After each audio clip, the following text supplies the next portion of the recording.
గగన్ ప్రాజెక్ట్ని వివరిస్తూ ఉంటాడు. చూడండి, మీరు చెప్పిన దాని ప్రకారం ఇక్కడున్న కొండనంతా కూడా తొలగిస్తే కానీ మీరు చెప్పిన విధంగా ఎటువంటి బిల్డింగ్ రాలేదు. కానీ కొండని కొట్టేయాలి అని గగన్ చెప్పడంతో కొండను కొట్టేయటానికి చాలా ఖర్చు అవుతుంది అని అక్కడున్న క్లయింట్స్ చెప్తూ ఉంటారు. అప్పుడు భూమి నేను మాట్లాడొచ్చా అని అనడంతో భూమి నీకేం తెలీదు, నువ్వు సైలెంట్గా ఉండు అని గగన్ అంటాడు. లేదండి, నేను ఒక్క మాట చెప్పాలి అని భూమి అంటుంది.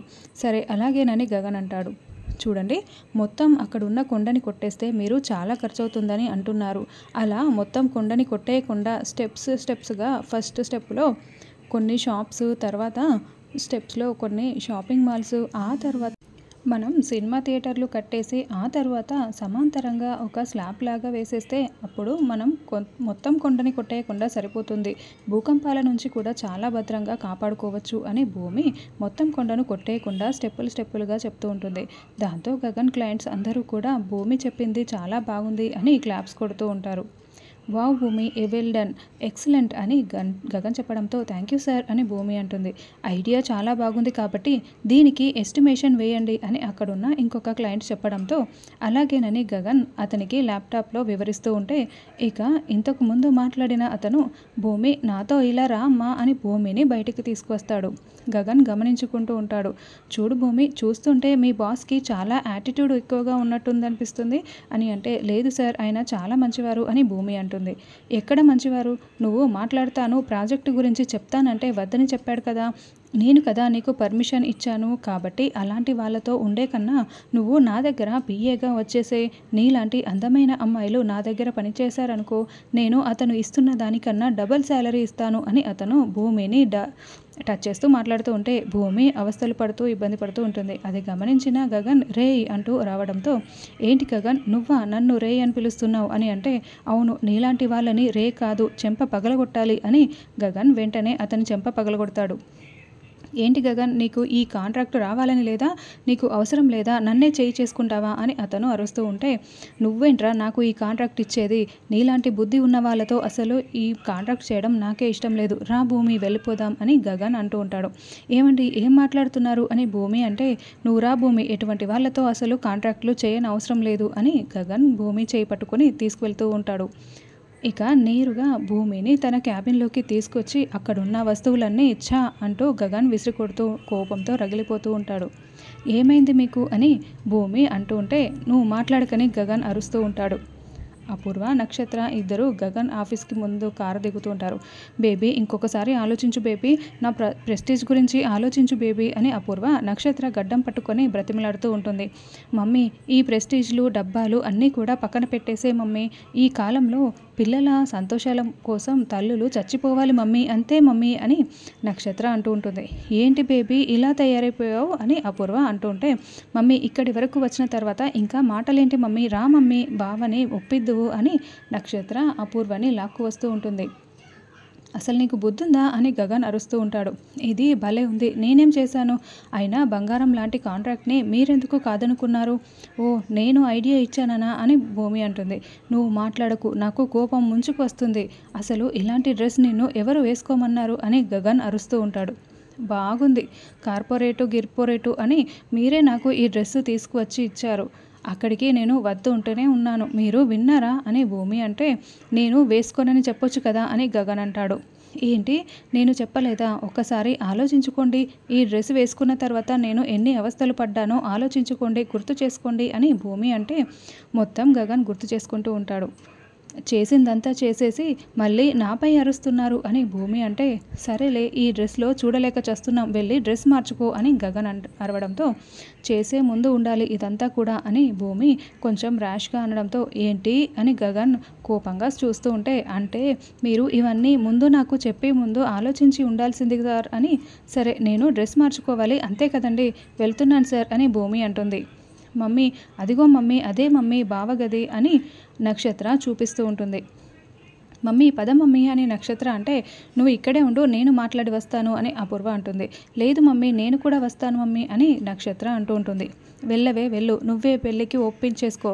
నేను మీ నాన్న దగ్గరికి వెళ్ళి మీ నాన్నని ఎలా ఒప్పించాలా, పెళ్ళి ఎలా చేయాలా అని ఆలోచిస్తాను అని అపూర్వ అంటే, వద్దులే మమ్మీ, నేను చెప్తే బావ అస్సలు వినడు. మమ్మీ నువ్వు వెళ్ళిన తర్వాత అరే తొరే అని నువ్వు అస్సలు మాట్లాడకు మమ్మీ, ఎలాగే ప్రియమగా మాట్లాడు మమ్మీ అని నక్షత్ర అంటూ ఉంటుంది. అవసరమైతే కాళ్ళు కూడా పట్టేసుకో మమ్మీ, బావ ఖచ్చితంగా ఒప్పుకుంటాడు అని నక్షత్ర అనడంతో ఇక అపూర్వ నక్షత్రని కొట్టలేక బుగ్గల్ని పట్టి మెల్లగా ముద్దులాడుతూ ఉన్నట్లు గిల్లుతూ మనసులో మాత్రం కోపంతో రగిలిపోతూ ఉంటుంది. గగన్ ల్యాప్టాప్లో సీరియస్గా వర్క్ చేసుకుంటూ ఉంటాడు. అపూర్వ గదిలోకి వెళ్ళి దగ్గుతూ సైగ చేస్తూ ఉంటుంది.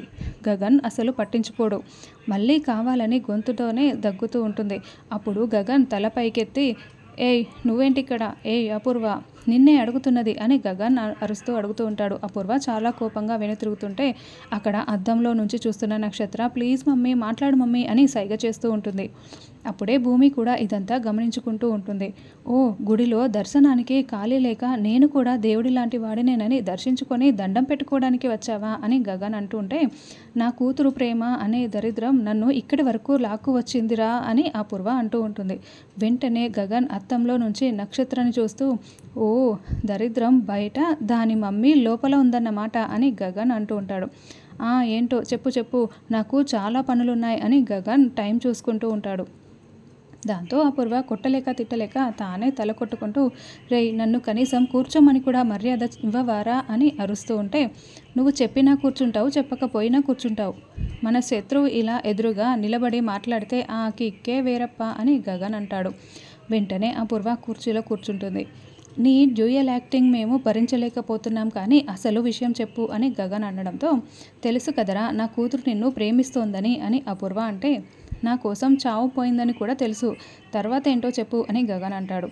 పెళ్ళికి ఒప్పించమని నన్ను ఇక్కడి వరకు తీసుకువచ్చింది అని అపూర్వ అంటుంది.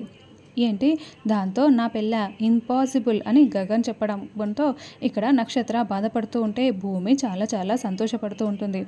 ఇక అపూర్వ, ఏంటి నువ్వు ఒప్పుకోవట్లేదు కదా, ఇదే మాట మీద ఉండు. నేను నీ కాళ్ళు పట్టుకొని అడిగినా కూడా నువ్వు పెళ్ళికి అస్సలు ఒప్పుకోకు. ఇదే విషయాన్ని చచ్చిపోయేంత హార్ష్గా కాకుండా కొంచెం సాఫ్ట్గా చెప్పు అని అర్థమవుతుందా అని అపూర్వ అంటుంది. అప్పుడే గగన్, భూమి ఇదంతా వింటుంది గమనించుకొని, నీ కూతురు నక్షత్రకే అనుకున్నా, నీ కూడా కొంచెం తుత్తర ఎక్కువే అపూర్వ అని గగన్ అంటాడు. నేను చెప్పింది పూర్తిగా వినకుండానే మధ్యలో ఎందుకు అపూర్వ అడ్డుపడతావు అని గగన్ అంటే, నా కూతురితో పెళ్ళి ఇష్టం లేదని చెప్తున్నావు అంతే కదా అని అపూర్వ అంటుంది. నీ కూతురుతో నా పెళ్ళి ఇంపాసిబుల్ అని మాత్రం నేనెందుకు అంటాను అని గగన్ అనగానే, అంటే ఏంట్రా నువ్వు నా కూతుర్ని పెళ్లి చేసుకుంటావా అని అపూర్వ చాలా షాకింగ్గా అడుగుతూ ఉంటే, ఎస్ అని గగన్ చెప్తూ ఉంటాడు. హాయ్ అని అద్దంలో కనిపిస్తున్న నక్షత్రకి హాయ్ అని పలకరిస్తూ ఉంటే భూమి చాలా షాకింగ్గా కోపంగా చూస్తూ ఉంటే అపూర్వ మరింత షాకింగ్గా వింటూ ఉంటుంది.